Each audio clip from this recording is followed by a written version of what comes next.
वापी में बनेगा Kanubhai Desai via auditorium. 1000 सीटों की क्षमता वाले ऑडिटोरियम का भूमि पूजन वित्त मंत्री कनुभाई देसाई, मेरिल ग्रुप के नानुभाई बाम्भरौलिया और वाया सदस्यों के हाथों संपन्न। वलसाड जिले के वापी में पहली बार 1000 से अधिक सीटों की क्षमता वाला बड़ी ई ऑडिटोरियम बनाया जाएगा। करीब 13 से 15 करोड़ रुपए की लागत से बनने वाले इस ऑडिटोरियम का भूमि पूजन राज्य के वित्त, ऊर्जा और पेट्रोकेमिकल्स मंत्री कनुभाई देसाई, मेरिल ग्रुप के नानुभाई बाम्भरौलिया और वाया सदस्यों की उपस्थिति में किया गया। वापी वाया के पूर्व अध्यक्ष योगेश भाई काबारिया ने घोषणा की कि सर्वसम्मति से इस ऑडिटोरियम का नाम कनुभाई देसाई वाया ऑडिटोरियम रखा जाएगा। ये प्रोजेक्ट मेरिल ग्रुप द्वारा पूरा किया जाएगा। ये ऑडिटोरियम आधुनिक सुविधाओं से सुसज्जित होगा और नाटक, सांस्कृतिक कार्यक्रमों जैसी गतिविधियों के लिए उपयोगी रहेगा। वाया के अध्यक्ष सतीश भाई पटेल ने सभी का स्वागत करते हुए कहा कि दक्षिण गुजरात में यह आइकॉनिक ऑडिटोरियम वापी में बनेगा। उन्होंने इस परियोजना को संभव बनाने के लिए मेरिल ग्रुप के एमडी अंजुम भाई बिलखिया और मंत्री कनुभाई देसाई का आभार व्यक्त किया। भूमि पूजन समारोह के बाद मंत्री और वाया के अधिकारियों ने नए ऑडिटोरियम की विस्तृत जानकारी प्रेजेंटेशन के माध्यम से प्राप्त की। इस दौरान मंत्री ने जरूरी सुझाव भी दिए। कार्यक्रम में वापी नगरपालिका अध्यक्ष पंकज पटेल, वाया के पूर्व अध्यक्ष अमृत भाई शाह, उद्योगपति महेंद्र भाई शाह, LN गर्ग, नानुभाई पटेल, कल्पेश वोहरा, मगन भाई पटेल और अन्य कई गणमान्य व्यक्ति उपस्थित रहे।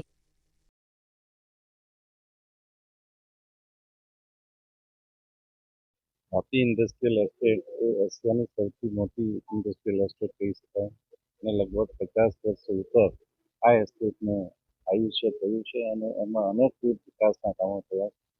ખાસ કરીને વાપીના ઉદ્યોગકારોને અભિનંદન આપીશ કે ઉદ્યોગકારોએ પોતાના ઉદ્યોગના વિકાસની સાથે સાથે વાપીના વિકાસમાં પણ ઘણો બધો રસ લઈને વાપીના અનેક વિકાસના કામો કર્યા છે, જેમાં સ્કૂલ હોય, હોસ્પિટલ હોય, કોલેજ હોય કે રોડ રસ્તાના કામ હોય. આમાં બધા ઉદ્યોગકારોએ ઘણો ઉત્સાહપૂર્વક ભાગ લીધો છે અને નોટિફાઈડ એરિયાના 33% ગ્રાન્ટમાંથી આજુબાજુના ગામડાઓ પણ સંપૂર્ણ રીતે સારી રીતે વિકાસ થયો છે અને દરેક ગ્રાન્ટનો સદુપયોગ થયો છે એમ કહી શકાય. અને સાથે સાથે જ્યારે ઉદ્યોગનો વિકાસ થાય, જરૂરિયાતો વધતી જાય અને એની સાથે ઉદ્યોગકારોએ પોતાની જે જે કુશળતા છે એ બતાવીને ઉદ્યોગોને પણ સંપૂર્ણ રીતે જીવિત રાખ્યા છે. જ્યારે રિન્યુએબલ એનર્જી હોય કે ગ્રીન ઉર્જાની વાત થઈ ત્યારે ઉદ્યોગકારોએ પણ ગ્રીન ઉર્જામાંથી જ પ્રોડક્શન કરીને પણ એક નવો ચૂલો કર્યો છે.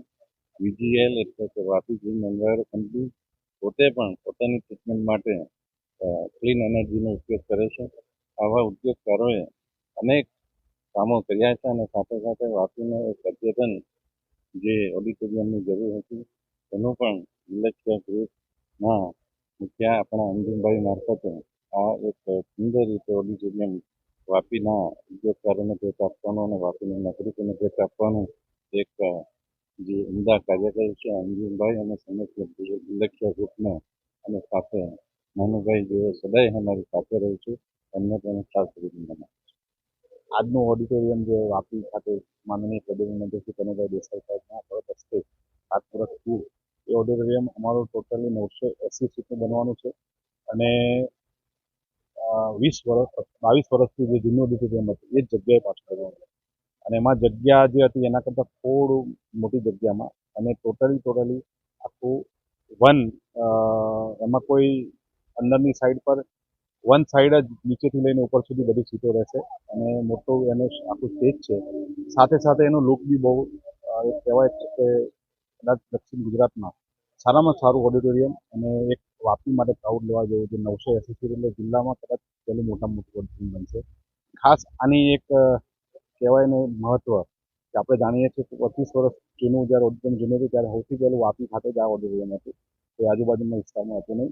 ઘણા કાર્યક્રમો થઈ ગયા અને સૌથી પહેલાં અમારા જ્યારે પદ્મભૂષણ વજીભાઈ શ્રોફ અહીંયા પ્રેસિડેન્ટ હતા એ વખતનું એના પછી બનેલું હતું. અને આજે ત્યારે આટલું મોટું ઓડિટોરિયમ અને ખાસ કરીને અંજુમભાઈ બિલખિયા અને બેરિલ ગ્રુપ જે આખું ઓડિટોરિયમ બનાવવાનો જે એમને ટોટલી ખર્ચો એમના તરફથી છે અને ઓડિટોરિયમ એક વર્ષમાં આવતા દિવાળી સુધી એ પૂરું થઈ જશે ને આપણે દિવાળીમાં પાછું જ માનનીય પ્રધાનમંત્રી કનુભાઈ દેસાઈના હસ્તે જ પાછું એમનું ઉદઘાટન કરાવીશું અને દરેક ઉદ્યોગપતિઓ સાથે રહીને આવો જે સાહસ વાપી માટે કાયમ માટે કરતા રહે છે અને બધા જ ઉદ્યોગપતિઓ સાથે રહીને જે કામ કરીએ છીએ તેના ફળસ્વરૂપે આજે આ ઔદ્યોગિક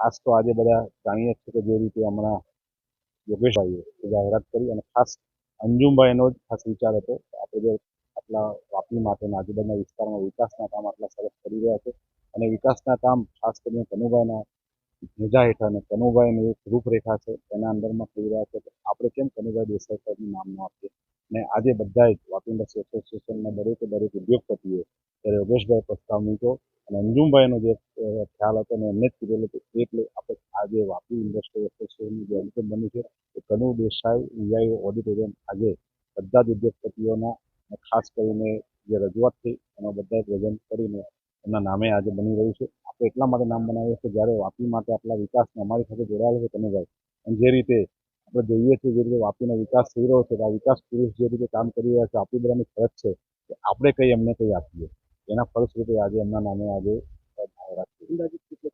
અંદાજિત આ 15 થી 17 કરોડની વચ્ચે ખર્ચો છે અને ટોટલ ઓડિટોરિયમ આજે જે તમે સંજીવ કુમાર ઓડિટોરિયમ જે સુરત જઈ રહ્યા છો એના કરતાં બી અદ્યતન બનવાનું છે અને લોકો અહીંયા ઓડિટોરિયમમાં આજુબાજુની જે બધી સ્કૂલો છે આ જે દર વર્ષે પ્રોગ્રામ થતા છે સામાજિક ક્ષેત્રે પ્રોગ્રામ થતા છે એનું આ ઓડિટોરિયમમાં જે બની રહ્યું છે એમાં પોતે ઇન્વોલ્વમેન્ટ આવીને જ્યારે આ સરસ પોતાનો પ્રોગ્રામ કરી રહ્યો છે એ બધું